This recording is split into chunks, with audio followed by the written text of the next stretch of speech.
Welcome back to the Franco and Friends YouTube channel. My name is Mark. On this channel, we talk all about autism. And in today's video, we're going to discuss how to prepare your autistic child for vacations. So stick around. All right, fam, welcome back to the channel. Like I said in the intro, in today's video, we're going to talk about how to prepare your autistic child for vacations. But before we do that, we have a few quick things to discuss. Number one, I'm not a doctor or a medical professional. Nothing I say should be taken as medical or professional advice. All I'm doing is sharing our journey with you. So make sure you do your own research first. And then secondly, on this channel, we have what I like to call the agreement. And all that is if you watch my videos and you feel like you get any value from them, then we are shaking right now where we agree that you're going to subscribe to the channel. That's it. So it's an agreement. We shake on it.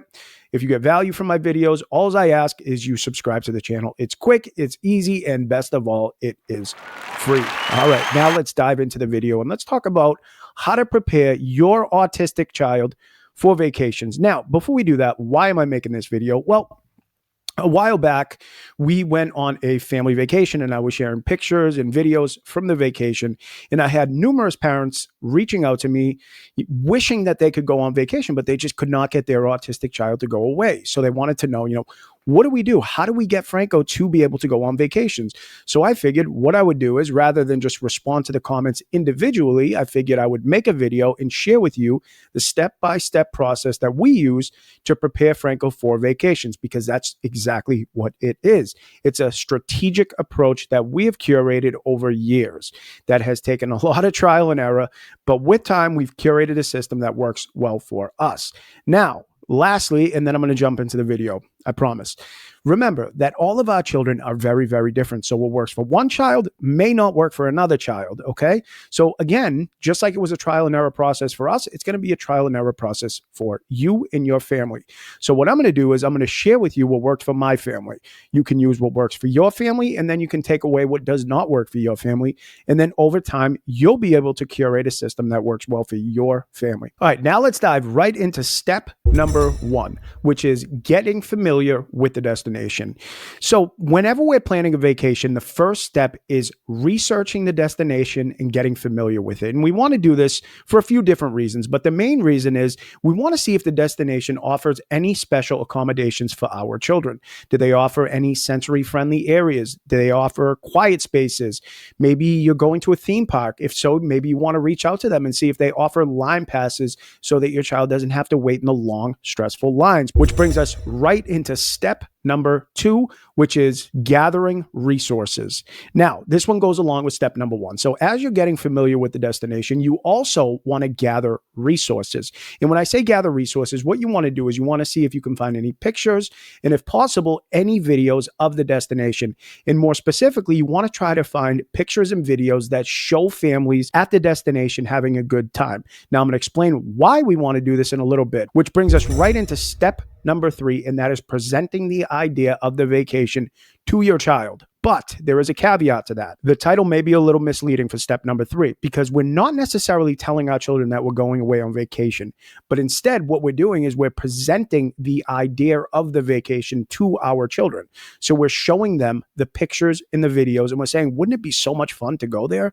Look at how much fun everybody is having. And that's why in those pictures that we mentioned in the previous step, we want them to be of families having fun and enjoying themselves at that specific destination, because the more fun and the more excitement that you can create, the more excited that your child will get, and the easier it will be to get your child interested in the vacation. And if you want to take this one a step further, what you can do is you can reach out to family and friends that maybe have been to that destination. And if you can find any family and friends that have been to the destination, ask them, do they have any pictures? Do they have any videos? Because what that's going to do is it's going to give your child familiar people that have been to the destination where they're going. So then they can really, you can say, well, look at auntie and uncle or, whoever went, and look at how good of a time they had. That'll make it that much more concrete for them and show them how fun the experience can actually be for them. Now, before we move on to step number four, what we want to do is we want to take a step back, okay? And we want to assess the situation, and we want to observe our children.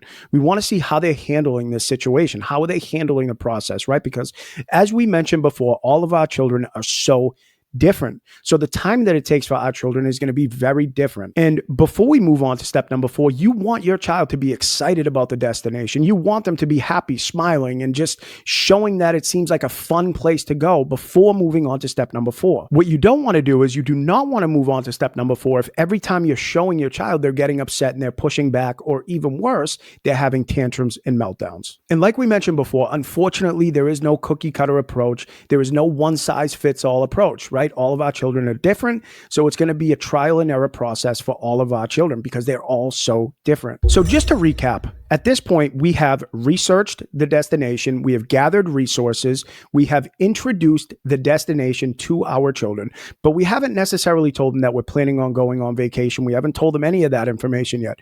We've just presented the idea to our children. And if available, we've shared the pictures of family and friends going to the destination to create that much more excitement. And now what we're doing is we're just sitting back, we're just watching, we're observing our children and seeing what their reaction is. How are they handling this process? And if they seem excited, then we can move on to step number 4. If they're not excited, then we're going to want to stay and we're going to want to hang out here for a little bit. And like I said before, we're going to want to continue to show them the pictures and the videos and try to create that excitement inside of them. Now, for the sake of this video, let's assume that our children are excited and we're ready to move on to step number 4. And we're talking about the trip. So at this point, what we're doing is we're actually asking Franco now. We're saying, wouldn't it be a cool idea to go away? Remember those pictures and the videos? Wouldn't it be a great idea? Look at how much fun it looks like. And we're kind of just sitting back again. And we're going to assess his response to the situation, to the process. And depending on his reaction is going to depend on the way that we move forward. So if we present this idea to him and he says, yeah, that sounds like a lot of fun, then we're going to say to him, well, guess what, Franco? We planned it and we're going away in a month and we're all going, the whole family. It's going to be so much fun. I can't wait. But if you've presented the idea of, wouldn't it be fun to go away there, and your child pushes back, or even worse, has a tantrum or a meltdown, or you just feel any tension, then you're going to want to go back to the previous step and you're going to want to hang out there for a little bit until you can create the excitement inside your child. Now, maybe you're watching this video and you're thinking to yourself, okay, Maki, yeah, that sounds great, but what if I can never create that excitement inside of my child? What do I do then? And that would be a great question. And I have a response for that because I've been stuck in that exact situation many different times. And the way that we handle that situation is we use Franco's passions or his special interest, because as you know, many of our children have their special interest, the thing that they're in love with, their passion. And what we want to do is we want to use that. And when I say use that, what I really mean is, let me kind of give you an example, actually. It'll explain it a little bit better. So when we went away the previous time, Franco's special interest was kiddie rides. He loves kiddie rides. He still does. But at the time, he was really in love with kiddie rides. And he wasn't too fond of the idea of going on vacation. He didn't want to leave his toys behind, and he wasn't too into it. So what we did was, in the process, when we were researching the destination, we found a huge place that had kiddie rides, had arcades, and had all kinds of fun stuff like that. And what we did was we got pictures, we got videos of the destination, of the place that we were going to be going, and we showed them to Franco. We said, look at all the kiddie rides they have there. Isn't that awesome? Wouldn't that be so much fun? And over time, he was like, oh, wow, that does look like a lot of fun, because he loves kiddie rides so much. And we showed him something that he is interested in. And we showed him that he has something to look forward to. We're not just going to be doing things that, we like. We're going to be doing things that he loves too. And I think that's really, really important. But for all of our children, it's going to be very different, right? Maybe your child likes bowling, miniature golf, specific toys, whatever it is for your child, and connect it to your vacation. So that's what I like to call phase number 1, which is preparing your child to actually getting them to go on the vacation. And the rest of the video is going to be about preparing them for travel and handling the rest of the vacation, which brings me right into step number 5, which is preparing for travel. So as you're packing, as you're getting everything ready for the trip, you want to make sure to pack your child's favorite toys, maybe their favorite blankets. You especially want to make sure to bring their favorite sensory items, right? Especially maybe your child needs noise canceling headphones. You're going to want to make sure you bring those. You don't want to leave any of that stuff behind. And then on another note, as you know, many of our children only eat certain foods and drink certain drinks. So if possible, you want to try to bring the drinks and you want to try to bring the foods with you. Or maybe you need to do some research and make sure that where you're going carries the foods, carries the drinks, if you can't bring them with you, right? Maybe you're flying and it's just not possible. You can't just bring them with you. Well, then you better make sure that where you're going offers your child foods and drinks, because I can tell you from experience, it will literally destroy your vacation.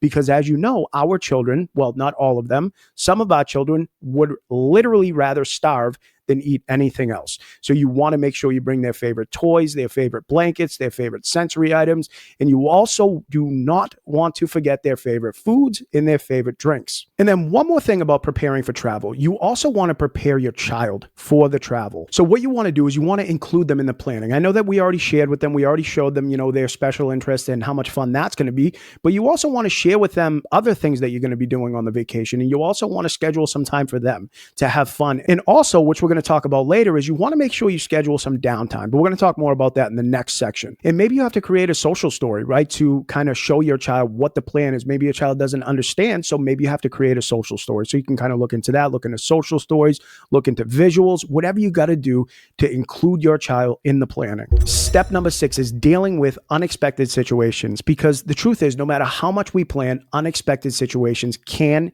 and most of the time will, arise when you're on vacation. So it's really important to be prepared for these situations and to have a plan in place. So for example, if your child gets overwhelmed, just take a step back and take a break. Give your child some downtime. Find a quiet place for your child to just relax. And one more thing that you want to do is you want to make sure that you're planning extra time throughout the entire vacation, right? You want to have some downtime. You want to be doing fun things. Yeah, I get all that. But you also want to plan some downtime, because you don't want to be anxiously rushing from one thing to the next, to the next, to the next, because some of our children don't do well in those situations. So you need to give them some time for the transitions, right? And the change in routine, because this is all going to be very overwhelming for a lot of our children. No matter how much we prepare them, it's still going to be overwhelming for a lot of our children. So we do want to make sure that we schedule in downtime, and we also schedule in extra time between plans. All right, fam. So those are a few tips to help you prepare your autistic child for vacation. But a few last things to remember. Remember, be flexible, be patient with your child, be understanding. Give them the time that they need. Just enjoy it. But most importantly, have fun. After all, that's the whole purpose of a vacation, is to have fun and create more happy memories with your family and your loved ones. So just try not to put too much pressure on it and just do your best, because at the end of the day, that's all you can do is your best. All right, fam. So I hope this video was helpful. If you have any additional tips or suggestions, you can leave them in the comments below this video. And thank you so much for watching. And don't forget to like, comment, and subscribe to see more videos just like this. All right, fam. I appreciate you, and I'll see you in the next video. Take care.